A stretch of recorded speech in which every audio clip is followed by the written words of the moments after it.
औज़ुबिल्लाहिमिनश्शैतानिर्रजीम बिस्मिल्लाहिर्रहमानिर्रहीम। Dear students, अस्सलाम वालेकुम। हमारा आज का टॉपिक जो है वो कर्टसी सेंटेंसेस पे है। जब आप अपने दोस्तों के साथ गपशप लगा रहे हो, आप बातचीत कर रहे हो और आप बहुत ही मुहज़्ज़ब अंदाज में बात कर रहे हो। Two friends are talking with each other and third one interrupts in and how does he excuse the other. वो किस तरह से दूसरे से फिर वो माफ़ी चाहता है, सॉरी बोलता है। मुख्तलिफ़ अल्फाज इसके लिए होंगे, उसके लिए पार्डन होगा, उसके लिए जनाब उसके एक्सक्यूज़ करेगा, सॉरी बोलेगा, कौन से वर्ड्स में, कैसे सेंटेंसेस में, ये हम सब आज जानते हैं कि अच्छे फ्रेंड्स जब बात करते हैं मिस्टेक हो जाए तो फिर उसके लिए एक्सक्यूज़ कैसे करना है। So we are going to learn here. Suppose there is a sentence, two friends have talked with each other and they had promised to reach in time। उन्होंने बात की थी कि एक टाइम पे वो पहुंचेंगे, गपशप करेंगे, डिस्कशन करेंगे, लेकिन उसे आने में देर हो गई। और वो कहता कि माफ़, अपने फ्रेंड से कहता माफ़ कीजिएगा मुझे आने में देर हो गई। ठीक है, तो वो किस तरह से कहेगा?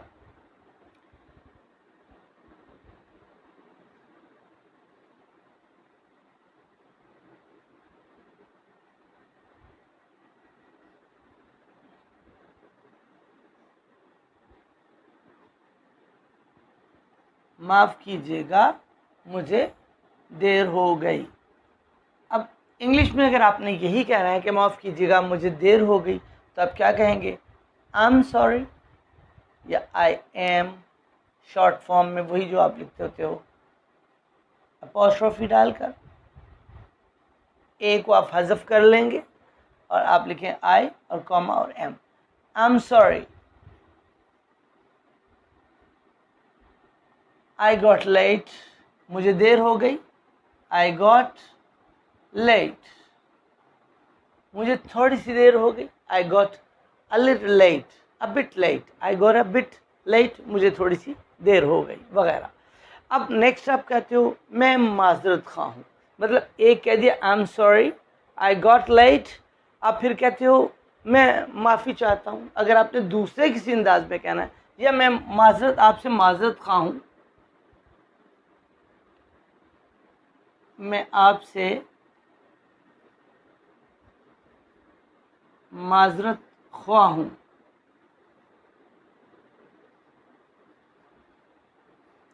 अब आप ये देखिएगा, जैसे माफ़ कीजिएगा, और दूसरा हम उर्दू में अच्छे कर्टसी में, हमारे उर्दू में भी शाइस्तगी के अल्फाज है ना। एक आपने कहा माफ़ कीजिएगा, दूसरे में आप कहा मैं माजरत खा हूँ, तो उसको अलग अलग इंग्लिश भी उसकी अलग होगी। जैसे यहाँ पर था आई एम सॉरी, तो जब आप कहोगे कि मैं आपसे माजरत खा हूँ, I beg your pardon. I beg your pardon, I beg your pardon दूसरे अंदाज है माफ़ी मांगने का। आगे आप कहते हो मैं आपसे, ये आपने बोला मैं आपसे माजरत खाऊं। अगला, अब नेक्स्ट आपका जो फ्रेंड है वो भी बहुत ही खुशखुल्क है, और वो कहेगा माफ़ी मत मांगिए, माफ़ी मत मांगिए, मतलब शर्मिंदा ना करें आप कि मुझसे माफ़ी मांगे। और वो कहेगा माफ़ी मत मांगिए।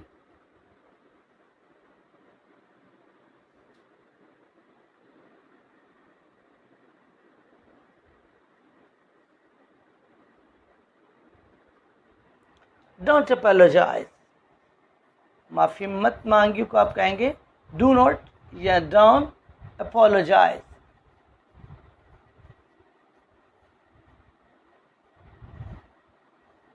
डोंट अपोलोजाइज, माफ़ी मत मांगिए।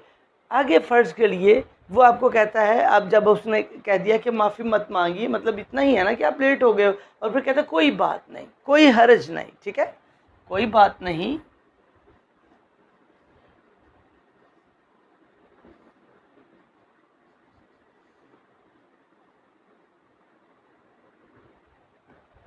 It does not matter, it does not, जिसको हम शॉर्ट फॉर्म में डजन कह सकते हैं। डजन को फिर हम यू लिखेंगे, DOESN कॉमा और T। It does not, it doesn't, it doesn't matter. और जब हम इसको लिंग्विस्टिकली बोलेंगे we will call it it doesn't matter. ये आपने अब देखा दूसरे अंदाज में, इससे कोई फ़र्क नहीं पड़ता, ये कोई हरज नहीं होता, इट मेक्स नो डिफरेंस, आप ये भी ऐड कर सकते हो, ठीक है।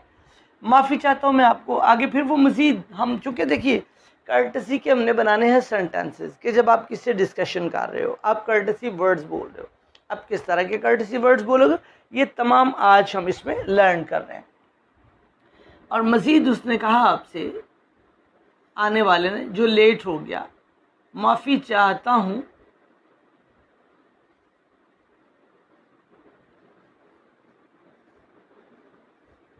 मैं आपको कॉल ना कर सका। अब देखिए ये भी शाइस्तगी और खुशखुल्की है, एजुकेटेड लोगों का एक सिम्टम है, एक निशानी है कि वो अगर लेट हो जाएं, अपनी सबसे पहले जब गलती हो जाए तो उसके लिए अपने गलती का जो है वो ज़िम्मेदारी कबूल करते हैं, वो महसूस करते हैं कि उनकी गलती है, गलती पे एक्सक्यूज़ करते हैं, माफ़ी चाहते हैं।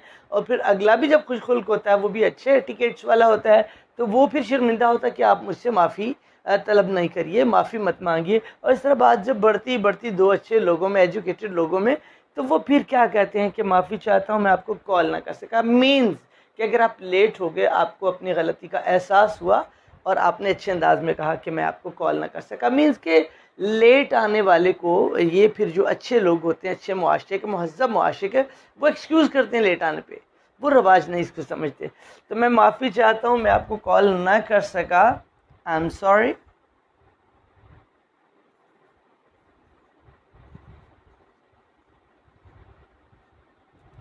I could not call you. I could not call you. मैं माफ़ी चाहता हूँ मैं आपको कॉल ना कर सका।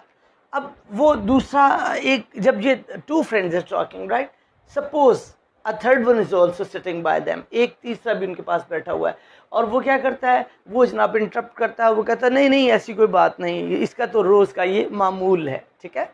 वो क्या कहता है, नहीं।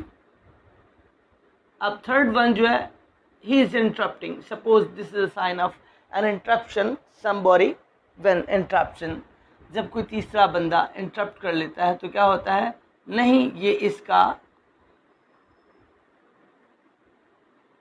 रोज का मामूल यानी बिन सोचे ही कुछ लोग बोल देते हैं ना, है वो भी खुशखुल्क है, अच्छे अखलाक वाला है, लेकिन बस बिना सोचे जब बोल दिया तो उसने कहा नहीं ये इसका रोज का मामूल है। कहता है no, it is his daily routine.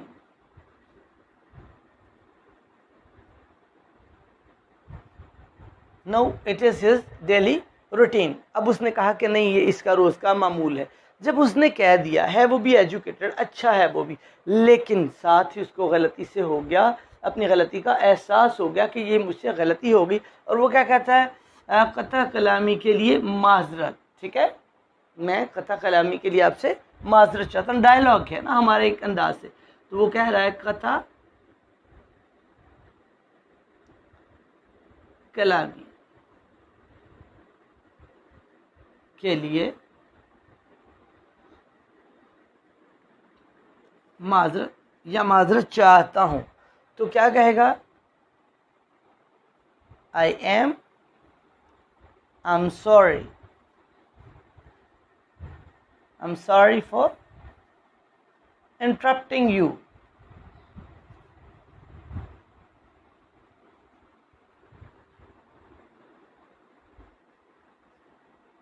Means both of you were talking and I interrupted. I am sorry for that. कि I am sorry for interrupting you. आपकी बात में मुखल पर, आपकी बात में मुदाखलत पर मैं आपसे माजरत ख्वाह हूँ। और वो इसके बाद कहता बस यूं ही मुंह से निकल गया। क्या बात निकल गई, ये वाली बात निकल गई कि इसका रोज़ का मामूल है। वो उसको शर्मिंदगी हो रही है, तो वो क्या कह रहा, बस यूं ही मुंह से निकल गया। तो ऐसी बात को कैसे कहोगे, बस यूं ही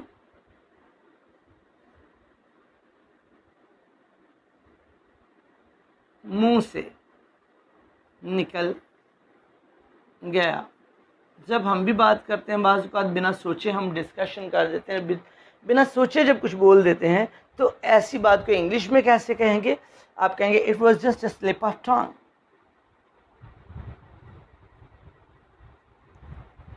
it was just a slip of tongue. Sometimes slip of mind भी होता है, समटाइम्स स्लिप ऑफ माइंड भी होता है। It was just a slip of tongue, कि बस यूं ही मेरी ज़ुबान से ये बात निकल गई। ठीक है, आगे जब इस तरह उसने कहा तो वो कहता माफ़ी चाहता हूँ अनजाने में आपको दुख दे दिया, मतलब उसको बहुत ही एहसास हो गया। तो आप ऐसी बात को इंग्लिश में क्या कहोगे कि माफ़ी चाहता हूँ अनजाने में आपको दुख दिया?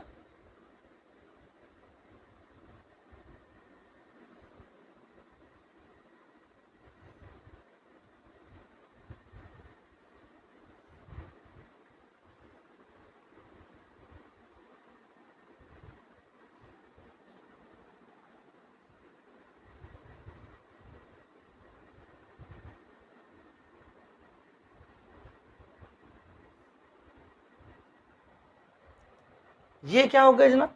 I am sorry.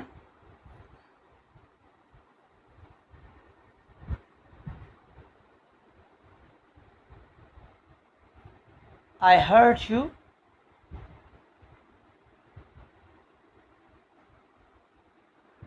unknowingly।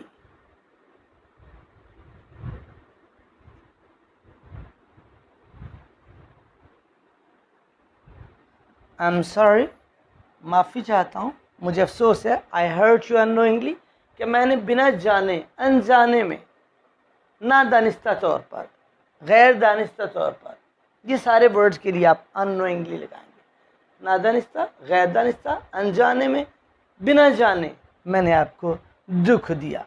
आगे से वो बंदा भी बहुत अच्छा है और वो कह रहा है कोई बात नहीं। अब कोई बात नहीं का मैंने आपको ऑलरेडी कर दिया है, इट डजंट मैटर। ठीक है, और आगे वो अगर वो कहता है सपोज कि मुझे पता है कि आपने जाने में कह दिया, तो आप यही जुमला कह सकते हैं I know you hurt me unknowingly, कि आपने अननोइंगली मुझे हर्ट कर दिया। मीन्स के मेरा दिल दुखा आपके अनजाने में, तो कोई बात नहीं। ठीक है, सपोज वो कहता है आपका कसूर नहीं,